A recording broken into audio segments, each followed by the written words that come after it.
Vivre en Afrique et en particulier au Bénin, c'était le rêve de Bako Zemmour. Ici, on va fixer toujours le petit bateau là. Il y a 2 ans et demi, le Guadeloupéen fait le grand saut et s'installe à Cotonou. Orthoptiste de formation, il intègre très vite une clinique et se fait une clientèle. Un choix de vie guidé par l'envie de renouer avec ses racines. Le côté identitaire chez moi est très fort, donc c'est vrai que le Bénin il rayonne un peu par son authenticité. Le côté spirituel aussi qui est très reconnu ici, donc c'est vrai que tout ça sont des éléments qui m'ont fait adhérer au Bénin, quoi. Le week-end, Bako a une toute autre activité.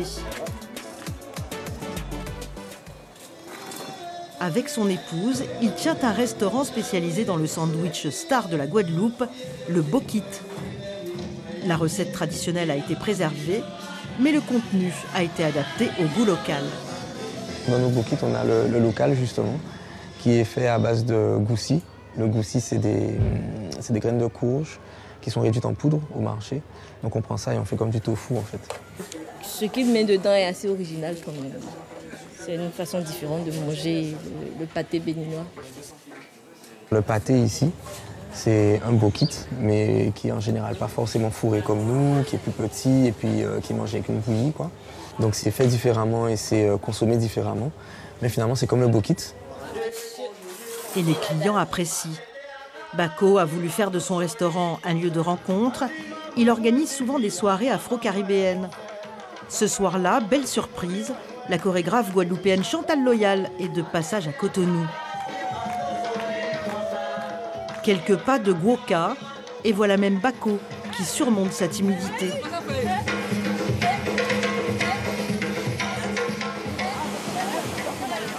Après une soirée animée, retour au calme sur la plage Fitjrosé. C'est un endroit que Bako aime particulièrement. Bientôt 3 ans qu'il est installé ici et il ne regrette rien. Pour moi, c'était important de pouvoir renouer avec le continent de manière physique. On a été coupé d'une partie de nous-mêmes. À un moment donné, il faut pouvoir se renouer. Bon, comme moi, je viens d'une île, donc en fait, nous, on est tout le temps dans l'eau, quoi. À partir du moment où j'ai posé le pied ici, j'ai su qu'il fallait que je pose mes valises ici. Dans quelques mois, il demandera la nationalité béninoise. Une étape importante pour celui qui vit enfin sur la terre de ses ancêtres.